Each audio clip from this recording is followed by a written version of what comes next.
never imagined that a simple night at the hospital would turn into the most terrifying experience of my life. It all began when I volunteered to work the graveyard shift at St. Jude's Hospital, thinking it would be a quiet and uneventful night. Little did I know, I was about to encounter the darkest secrets hidden within those sterile walls. As I walked through the dimly lit corridors, the faint sound of footsteps echoed in the distance. The hospital seemed eerie, almost as if it held its breath, waiting for something ominous to unfold. My unease grew with each passing moment, but I dismissed it as my overactive imagination playing tricks on me. I arrived at the nurses' station, where a single flickering light cast eerie shadows across the room. The night shift nurse, Sarah, greeted me with a nervous smile. Her eyes held a glimmer of fear, but she didn't mention anything out of the ordinary. Relieved by her presence, I took my place and prepared for the long night ahead. As the hours ticked by, the hospital grew eerily quiet. The only sound that filled the air was the distant humming of the fluorescent lights above. I tried to distract myself by reading medical charts, but my mind couldn't help but wander into the realm of the unknown. Suddenly, a blood-curdling scream shattered the silence. My heart raced as I leaped out of my chair, following the sound down the corridor. The cries led me to room 213, a room that was rumored to be haunted. Hesitant, I pushed the door open and stepped inside. To my horror, the room was empty. The sheets were disheveled, as if someone had been lying there moments ago.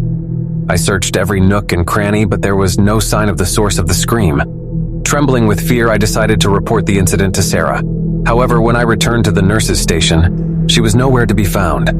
Unease settled over me like a suffocating fog.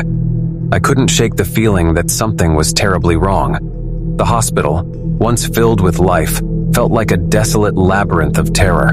The walls seemed to close in on me, as if they held secrets waiting to be unveiled. With trembling hands, I dialed security on the nearest phone. But as the line connected, a sinister laughter echoed through the receiver, chilling me to the bone. I dropped the phone in horror and raced down the hallway, desperate to find anyone who could explain the madness that had consumed the hospital. Rooms flashed by, each one shrouded in darkness. I could feel the presence of something sinister lurking in the shadows. Whispers taunted me, urging me to turn back, but I couldn't escape the grips of fear that had taken hold of me. As I approached the hospital's morgue, a putrid stench filled the air. The door creaked open, revealing a gruesome sight.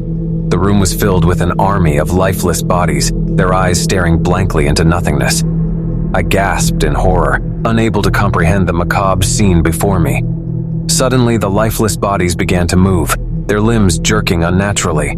They turned their heads in unison, fixing their lifeless gazes upon me. Their mouths opened, emitting a chorus of bone-chilling moans. I stumbled backward, tripping over my own feet, desperate to escape the madness that consumed me. Running blindly through the halls, I came across a small janitor's closet. I hastily barricaded myself inside, praying that whatever haunted the hospital wouldn't find me.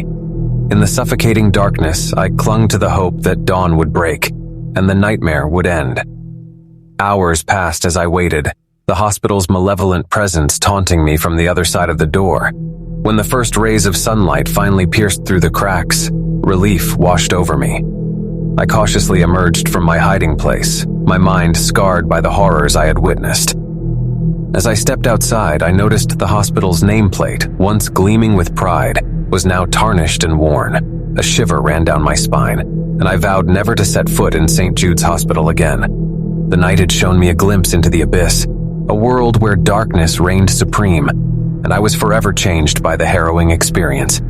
From that day forward, the hospital's secrets would haunt me, a constant reminder of the night when my sense of safety was shattered, and the boundary between reality and nightmare became blurred forever.